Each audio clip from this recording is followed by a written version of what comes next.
Selamat datang di Layar Teologi, Pusat Kajian Monoteisme Alkitabiah, berakar dalam Yahudi, berbuah bersama Islam. Kejadian 1 ayat 26, berfirmanlah Allah, baiklah kita menjadikan manusia menurut gambar kita dan rupa kita. Perhatikan kata kita.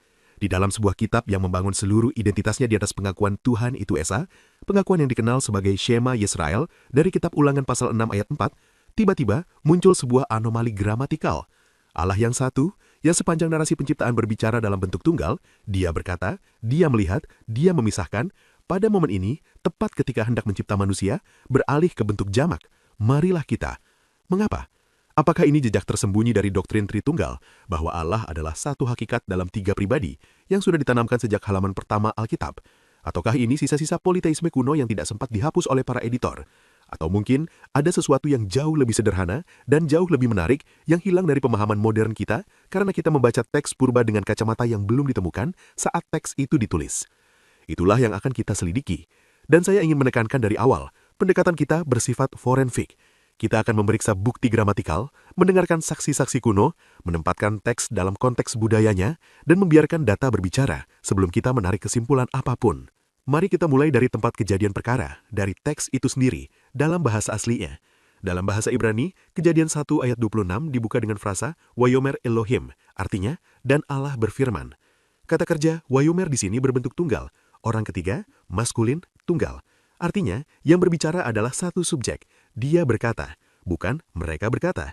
Ini penting, narator kejadian tidak ragu-ragu, pelaku firman ini adalah satu pribadi tunggal. Tetapi, isi firman itu mengejutkan. Kata kerja yang digunakan untuk baiklah kita menjadikan adalah naase, sebuah bentuk yang dalam tata bahasa Ibrani disebut kohortatif plural. Istilah ini perlu kita jelaskan. Kohortatif adalah bentuk kata kerja yang mengekspresikan ajakan, dorongan, atau kehendak, semacam marilah kita dalam bahasa Indonesia. Dan plural berarti bentuk jamak, pelakunya lebih dari satu. Jadi, naase secara gramatikal berarti marilah kita membuat, dengan implikasi bahwa ada pihak lain yang dilibatkan dalam percakapan. Lalu, perhatikan apa yang terjadi di ayat berikutnya, ayat 27. Maka Allah menciptakan manusia itu menurut gambarnya. Kata kerja menciptakan di sini adalah wayibra, bentuk kal imperfect, orang ketiga, maskulin, tunggal. Dan kata gambarnya menggunakan sufiks o, yang juga tunggal. Dalam satu ayat ini, kata kerja bara, menciptakan, muncul 3 kali, dan ketiganya berbentuk maskulin tunggal, 3 kali berturut-turut. Ini seperti menemukan 2 sidik jari berbeda di tempat kejadian yang sama. Di ayat 26, kita menemukan sidik jari jamak, kita. Di ayat 27, kita menemukan sidik jari tunggal, dia. Jika kita adalah sekelompok pencipta yang setara, mengapa teks segera kembali ke bentuk tunggal saat penciptaan benar-benar terjadi? Mengapa bukan? Lalu mereka menciptakan manusia menurut gambar mereka. Pertanyaan inilah yang harus kita jawab. Sebelum kita menguji kemungkinan jawaban, ada satu langkah yang harus kita ambil terlebih dahulu. Sebuah langkah yang sering dilompati dalam diskusi populer, namun krusial secara akademis. Kita perlu memeriksa dari mana asumsi-asumsi kita berasal. Khususnya, kita perlu bertanya, apakah kategori-kategori teologis yang biasa kita gunakan untuk memahami Allah, seperti hakikat, pribadi, esensi, memang berasal dari Alkitab, atau dari tradisi intelektual lain yang kemudian diproyeksikan ke atas teks Alkitab. Itulah yang akan kita sebut sebagai genealogi sebuah asumsi. Doktrin Tritunggal, sebagaimana dirumuskan secara formal, menyatakan bahwa Allah adalah satu hakikat, dalam bahasa Yunani, ousia, dengan 3 pribadi, dalam bahasa Yunani, hypostasis. Rumusan ini terdengar sangat teknis, dan memang demikian adanya, karena ia adalah produk dari perdebatan filosofis teologis yang berlangsung berabad-abad. Yang perlu kita catat adalah, kata Tritunggal sendiri tidak pernah muncul di dalam Alkitab. Istilah Latin Trinitas pertama kali digunakan oleh Tertullianus pada abad ke-3 Masehi. Formulasi satu hakikat, 3 pribadi baru dikristalisasi secara resmi oleh para bapak Kapadokia, Basilius Besar, Gregorius Nazianzus, dan Gregorius dari Nisa pada abad ke-4 Masehi. Sekarang, apa masalahnya?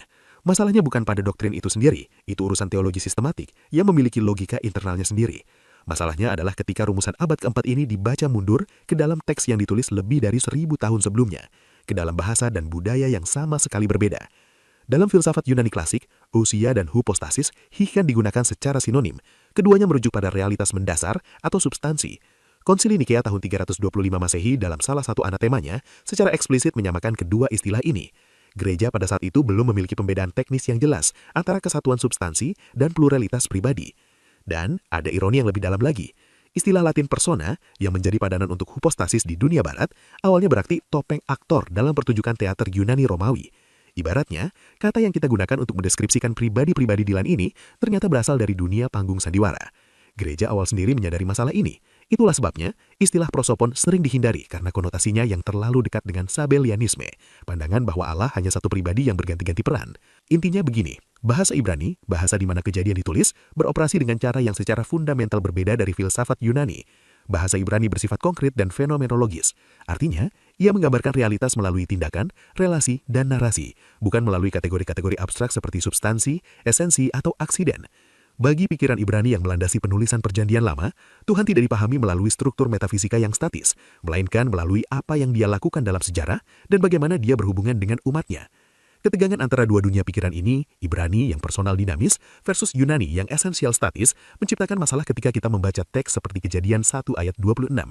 Bagi pikiran Ibrani yang melandasi penulisan Perjanjian Lama, tidak kesulitan melihat satu Tuhan yang berbicara kepada sidang surgawinya. Tetapi, pikiran yang sudah terlatih dalam metafisika Yunani merasa perlu menemukan struktur internal dalam diri Tuhan untuk menjelaskan mengapa ada bentuk jamak di sana. Perbedaan ini bukan soal siapa yang lebih cerdas. Ini soal kacamata yang dipakai dan kacamata itu membentuk apa yang kita lihat. Michael Heiser, seorang ahli bahasa Ibrani dan teolog Injili, perlu dicatat, seorang yang menganut doktrin Tritunggal, menuliskan kalimat yang sangat jujur. Ia berkata, melihat Tritunggal di Kejadian 1 ayat 26 berarti membaca isi Perjanjian Baru ke dalam Perjanjian Lama, sesuatu yang bukan menjadi metode penafsiran yang sehat. Pernyataan ini sangat penting. Seorang Tritunggalian sejati sedang memperingatkan sesama Tritunggaliannya agar tidak menggunakan ayat ini sebagai bukti doktrin mereka. Bukan karena dia tidak percaya Tritunggal, tetapi secara metodologis, teks ini tidak mengajarkan itu. Kalau kita bukan Tritunggal, lalu siapa? Disinilah investigasi kita memasuki hipotesis utama. Konsep yang dalam studi biblikal disebut Divine Council, Dewan Surgawi atau Majelis Ilahi. Konsep ini bukan spekulasi modern, ia memiliki fondasi yang sangat kuat di dalam Alkitab sendiri. Dalam studi biblikal ada istilah teknis untuk konsep ini, Sod Yahweh, yang secara literal berarti Dewan Rahasia Yahweh. Kata Sod dalam bahasa Ibrani merujuk pada lingkaran dalam, perkumpulan rahasia atau sidang tertutup di mana keputusan-keputusan penting diambil. Dan Alkitab menggambarkan adanya sidang semacam ini secara eksplisit dan berulang. Pertama, Mazmur 89 ayat 7 menyebutkan Majelis Kudus Allah, Sod Kedoshim, tempat Allah ditakuti di antara orang-orang kudus yang mengelilinginya. Kedua, dalam 1 Raja-Raja pasal 22 ayat 19-22, Nabi Mika bin Yimlah melihat visi yang luar biasa. Tuhan duduk di tahtanya dengan seluruh tentara surgawi berdiri di sampingnya, di sebelah kanannya, dan di sebelah kirinya. Dan apa yang terjadi di sana? Allah secara aktif bertanya kepada para roh, siapakah yang akan membujuk Ahab? Berbagai usulan diajukan, lalu Allah menetapkan keputusan final secara mandiri. Perhatikan polanya. Allah bertanya kepada sidangnya, mendengarkan masukan, tetapi keputusan dan tindakan akhir tetap sepenuhnya miliknya sendiri. Ini persis pola yang kita jumpai di Kejadian 1. Pengumuman jamak, baiklah kita menjadikan manusia, diikuti pelaksanaan tunggal, maka Allah menciptakan. Ketiga, kitab Ayub pasal 1 ayat 6 melukiskan adegan di mana Bene Ha Elohim, anak-anak Allah, yakni makhluk surgawi, datang menghadap Tuhan dalam suatu sidang resmi. Allah berdialog dengan salah satu anggota sidang mengenai rencana yang menyangkut manusia. Dan keempat, Yesaya pasal 6 menampilkan visi tahta di mana Allah dikelilingi para serafim dan ia berfirman, siapakah yang akan kuutus dan siapakah yang mau pergi untuk kami? Struktur kalimat ini identik secara gramatikal dengan Kejadian 1 ayat 26. Kuutus tunggal, kami jamak, karena Allah yang esa sedang berbicara di tengah-tengah sidang surgawinya. Sekarang mari kita perluas bukti. Pola firman jamak, tindakan tunggal ini bukan fenomena trisolasi di Kejadian 1 ayat 26. Ia terulang secara konsisten setiap kali Allah menggunakan kata ganti orang pertama jamak di dalam bahasa Ibrani. Dan inilah yang paling mengejutkan, tanpa satupun pengecualian. Di Kejadian 3 ayat 22, setelah manusia jatuh dalam dosa, Allah berkata, sesungguhnya manusia itu telah menjadi seperti salah satu dari kita, jamak. Tetapi ayat berikutnya, 23 dan 24, melaporkan bahwa Tuhan Allah, tunggal, yang mengusir manusia dari Taman Eden. Di Kejadian 11 ayat 7 dalam episode Menara Babel, Allah berkata, baiklah kita turun dan mengacau balaukan di sana bahasa mereka, jamak. Tetapi ayat 8 dan 9 menyatakan, lalu Tuhan, tunggal, mencerai-beraikan mereka. Dan di Yesaya 6 ayat 8 seperti sudah kita singgung, siapakah yang akan kuutus dan siapakah yang mau pergi untuk kami? Jamak. Tetapi pengiriman Nabi sepenuhnya tunggal. 4 kasus jamak, 4 kali pelaksanaan tunggal, tanpa pengecualian. Tidak ada satupun kasus di mana kata ganti jamak Allah dilanjutkan oleh tindakan jamak dalam pelaksanaannya. Konsistensi ini bukan kebetulan. Ia menunjukkan konvensi sastra yang mapan. Allah menyertakan hadirin surgawinya secara komunikatif dalam pengumuman, namun tindakan kreatif dan eksekutif tetap sepenuhnya miliknya sendiri.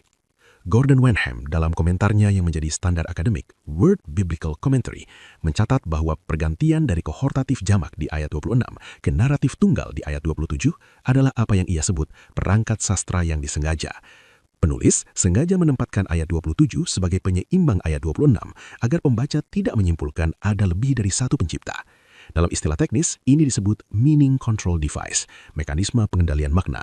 Dan mekanisme semacam itu hanya diperlukan jika penulis tahu bahwa ungkapan jamak di ayat 26 berpotensi disalahpahami. Sekarang, apakah pembacaan Divine Counsel ini hanya inovasi para sarjana modern? Justru berbalik, pembacaan ini adalah tafsiran tertua yang kita miliki, jauh lebih tua dari tafsiran Trinitarian. Bukti pertama datang dari Targum Pseudo Jonathan, yang juga dikenal sebagai Targum Palestina. Targum adalah terjemahan atau parafrase Alkitab Ibrani ke dalam bahasa Aramaik, bahasa sehari-hari komunitas Yahudi pada era pra-Kristen dan awal Masehi. Targum Pseudo Jonathan secara eksplisit menyisipkan penjelasan dalam Kejadian 1 ayat 26.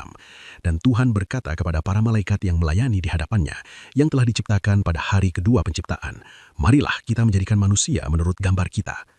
Identifikasi kita dengan Allah dan malaikat-malaikatnya di sini ditulis berabad-abad sebelum era kekristenan, tanpa motivasi membela atau menentang doktrin gereja manapun. Ini bukan reaksi anti-Kristen, ini adalah pembacaan natural dari komunitas yang melahirkan, menyalin, memelihara, dan hidup dengan teks ini selama lebih dari 1000 tahun sebelum kontroversi Trinitarian muncul. Bukti kedua datang dari Rabbi Shlomo Yishaki yang dikenal sebagai Rashi, otoritas tafsir Yahudi paling berpengaruh sepanjang sejarah, hidup di abad ke-11. Rashi mengomentari Kejadian 1 ayat 26 dengan penekanan yang menarik. Ia menyatakan bahwa Allah sengaja menggunakan kita untuk mengajarkan kerendahan hatian, konsep yang dalam tradisi Yahudi disebut derek eretz, yang berarti kesopanan moral atau tata krama. Meskipun Allah Maha Kuasa dan tidak membutuhkan bantuan siapapun, ia bermusyawarah kepada malaikat sebelum menciptakan manusia sebagai suatu kesopanan ilahi. Rashi bahkan mengutip adegan 1 Raja-Raja 22 sebagai paralel langsung. Allah meminta pendapat sidang sorgawinya meskipun keputusan final sepenuhnya di tangannya sendiri. Kenyataan bahwa komunitas penerima asli teks ini, bangsa Israel dan para penerus tradisi rabbiniknya, tidak pernah menemukan jejak Trinitarian di dalam ayat ini, memiliki bobot hermeneutikus yang sangat besar. Kita tidak bisa mengabaikannya begitu saja. Ada dimensi lain yang perlu kita pertimbangkan, dan ini membawa kita keluar sebentar dari Alkitab, ke dunia sastra kuno Timur Dekat. Di mitos-mitos penciptaan Mesopotamia seperti Enuma Elis dari Babel atau Epos Atrahasis, dewa tertinggi selalu berbicara kepada dewan-dewan lain sebelum mengambil keputusan besar, khususnya yang menyangkut penciptaan manusia. Di teks Ugarit, kita menemukan dewa El yang memimpin Puhuru Mahrati, dewan-dewan yang para dewa. Penulis Kejadian hidup dalam dunia sastra ini. Ia mengenal konvensi-konvensi naratifnya, dan apa yang ia lakukan sangat cerdas, sesuatu yang para sarjana sebut subversi polemis. Istilah ini berarti meminjam bentuk sastra dari budaya sekitar, tetapi membalik isinya secara radikal. Di Babel, dewa-dewa lain adalah rekan pencipta. Mereka bekerja sama, berdebat, bahkan berkonflik. Di Alkitab, dewa-dewa itu didemosi menjadi malaikat ciptaan yang hanya menyaksikan. Di Babel, manusia diciptakan dari campuran substansi ilahi dan materi bumi melalui kolaborasi. Di Alkitab, hanya satu Allah yang menciptakan, dan manusia dibentuk menurut gambarnya saja. Penulis Kejadian 1 meminjam bentuk narasi sidang dewa, tetapi menolak isinya. Ia menegaskan bahwa YHWH adalah raja di atas segala makhluk yang menciptakan sendirian, yang memutuskan sendirian, yang berkuasa sendirian. Ini menjelaskan mengapa bentuk jamak muncul di ayat 26, karena penulis menggunakan konvensi naratif kerajaan antik di mana sang raja mengumumkan keputusan di hadapan sidangnya. Tetapi juga mengapa bentuk tunggal segera balik di ayat 27, karena penulis menolak substansi politeistik dari konvensi itu. Pengadopsian bentuk dan penolakan substansi berjalan bersamaan secara sadar. Inilah kejeniusan teologis Kejadian pasal 1. Meskipun Allah mengucapkan gambar kita dalam pengumuman kepada hadirin surgawi, gambar yang sesungguhnya dicetak pada manusia adalah eksklusif gambar Allah. Wenham menjelaskan, baiklah kita menciptakan manusia hendaknya dianggap sebagai pengumuman ilahi kepada sidang surgawi untuk menarik perhatian bala malaikat pada puncak karya ciptaan, yaitu manusia. Seperti Ayub 38 ayat 7, semua bintang fajar bersorak-sorai. Malaikat diajak menyaksikan dan bersorak, tetapi tidak ikut bertindak sebagai pencipta atau pemberi gambar. Dan di sini kita perlu memahami apa arti gambar Allah dalam konteks aslinya. Dalam bahasa Ibrani, kata yang digunakan adalah selem. Bagi pembaca Ibrani kuno, selem bukan konsep abstrak tentang struktur jiwa atau rasionalitas. Selem adalah sesuatu konkret, patung, arca, atau replika.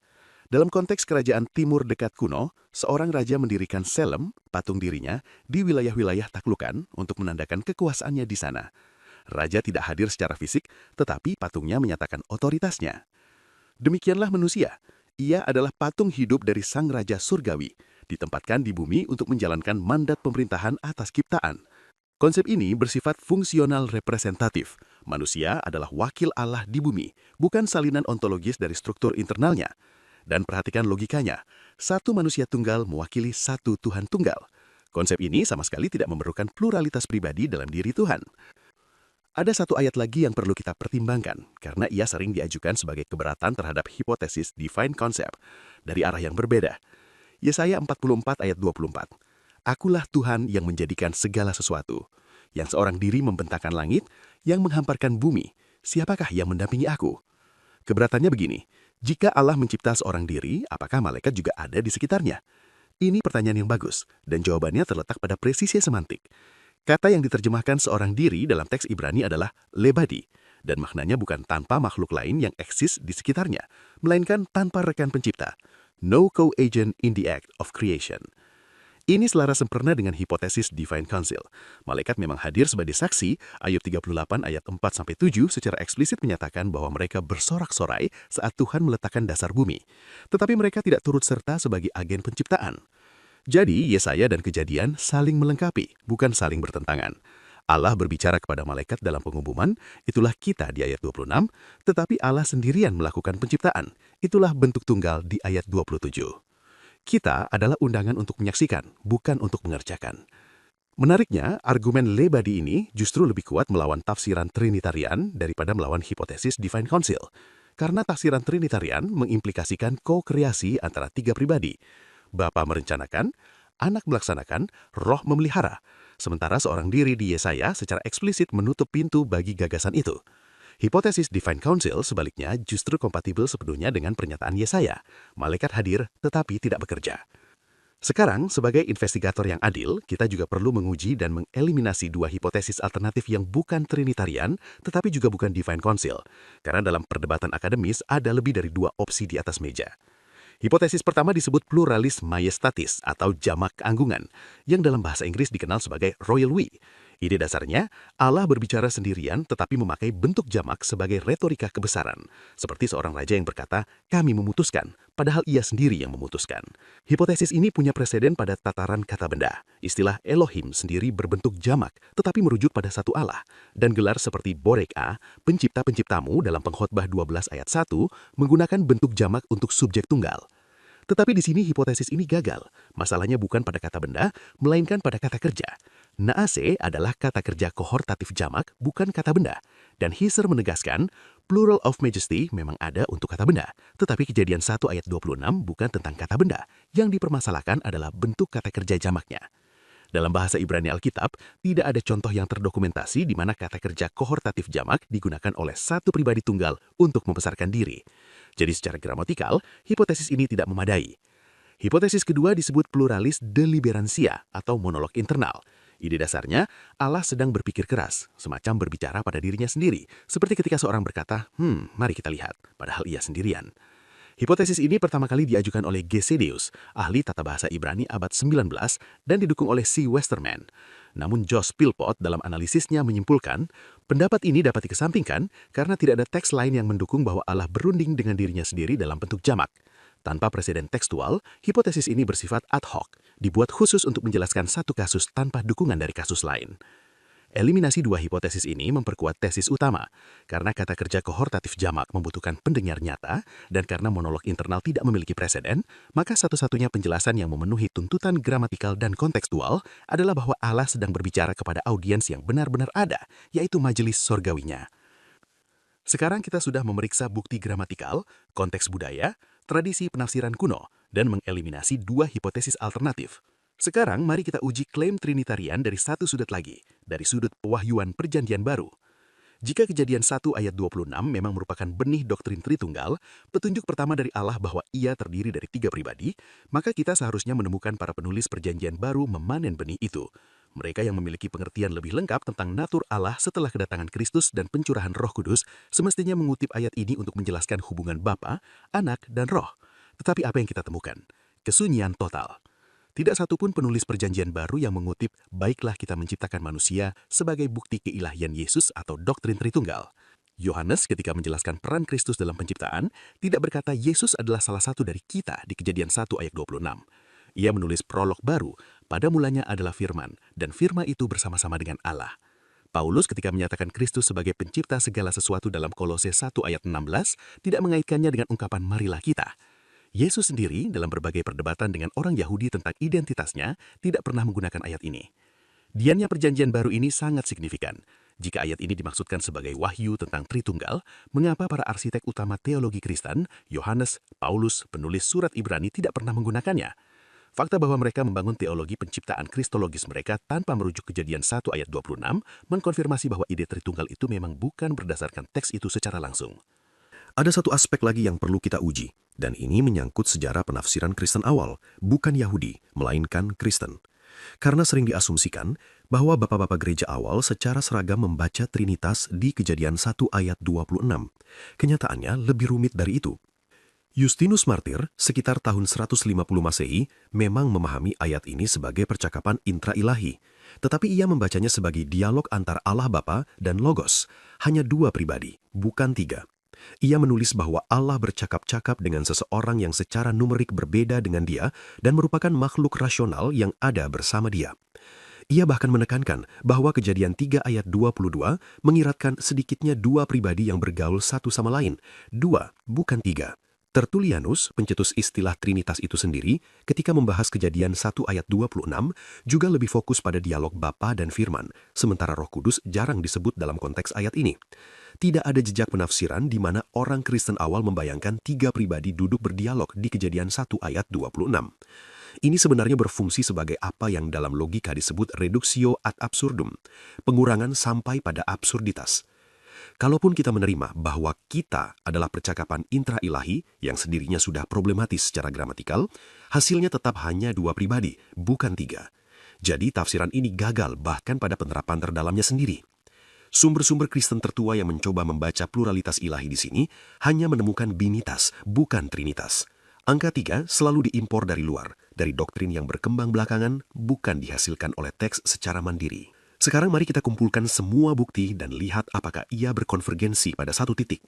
Dari sisi gramatikal, kita menemukan bahwa struktur teks, peralihan dari kohortatif jamak ke naratif tunggal, penggunaan bara 3 kali dalam bentuk tunggal di ayat 27, menuntut adanya pendengar nyata bagi firman jamak, namun satu agen tunggal dalam pelaksanaan. Dari sisi teologis, monoteisme ketat Perjanjian Lama, Shema, Yesaya 44 ayat 24, tidak adanya doa jamak sepanjang sejarah Israel, menutup kemungkinan kokreasi antar pribadi ilahi. Dari sisi historis, tradisi penafsiran tertua, Targum, Rashi, Philo, dan seluruh tradisi rabbinik, serta konsensus akademis modern dari berbagai tradisi teologis, tidak pernah membaca ayat ini sebagai pernyataan trinitarian. Dari sisi budaya, konvensi sastra timur dekat kuno tentang sidang dewa memberikan konteks yang menjelaskan mengapa bentuk jamak muncul tanpa mengharuskan pluralitas dalam diri Tuhan. Dari sisi hermeneutis, prinsip bahwa teks yang jelas menafsirkan teks yang samar dan diamnya Perjanjian Baru terhadap ayat ini mengonfirmasi bahwa kita bukan wahyu tentang natur Allah. Semua jalur bukti ini, gramatikal, teologis, historis, kultural, dan hermeneutis berkonvergensi pada satu kesimpulan. Dan bukan hanya satu kubu yang sampai pada kesimpulan ini. Gerhard von Rad, salah satu teolog Perjanjian Lama paling berpengaruh abad ke-20, menyebutnya satu-satunya penjelasan yang mungkin. Gordon Wenham, seorang Kristen Trinitarian, menyatakan bahwa sekarang secara universal diakui bahwa itu bukan makna yang dimaksudkan oleh penulis aslinya. Heiser, juga seorang Trinitarian, menegaskan bahwa membaca Trinitas di sini adalah eisegesis. Catatan kaki Net Bible menyimpulkan, dalam konteks lingkungan kepercayaan Israel kuno, bentuk jamak ini paling wajar dipahami merujuk pada Allah dan sidang surgawinya. John Goldingay menulis dengan sederhana dan jelas, para penulis Kejadian tidak tahu menahu tentang Tritunggal, demikian pula audiensnya. Jadi apa yang sebenarnya terjadi di Kejadian 1 ayat 26? Jika kita membiarkan teks berbicara dalam konteksnya sendiri, tanpa dibungkam oleh kategori filsafat yang belum ditemukan, tanpa dipaksa membawa beban doktrinal yang belum dirumuskan, maka apa yang kita saksikan? Kita menyaksikan momen pelantikan, Raja semesta alam yang sepanjang hari-hari penciptaan telah berfirman dengan otoritas tunggal, jadilah terang, jadilah cakrawala, hendaklah tanah mengeluarkan, pada momen puncak, momen klimaks seluruh narasi penciptaan, ia berpaling kepada sidangnya, kepada kerub, serafim, malaikat, bala tentara surgawi yang sudah bersorak sejak dasar bumi diletakkan, sebagaimana dicatat Ayub. Dan ia berkata, lihatlah, kita akan melantik wakil kita di bumi. Para malaikat bersorak, tetapi Tuhan sendiri dengan tangannya membentuk manusia. Maka Allah menciptakan tunggal, manusia itu menurut gambarnya tunggal. 3 kali tunggal dalam satu ayat, seperti 3 ketukan palu hakim yang mengukuhkan putusan final. Kita adalah undangan untuk menyaksikan, bukan untuk mengerjakan. Untuk mendukung konten-konten edukatif seperti ini, silakan subscribe dan aktifkan notifikasi. Kalau video ini bermanfaat, klik like, share, dan tulis komentar. Dukungan Anda sangat membantu kami, Layar Teologi, untuk terus membuat konten yang lebih berkualitas.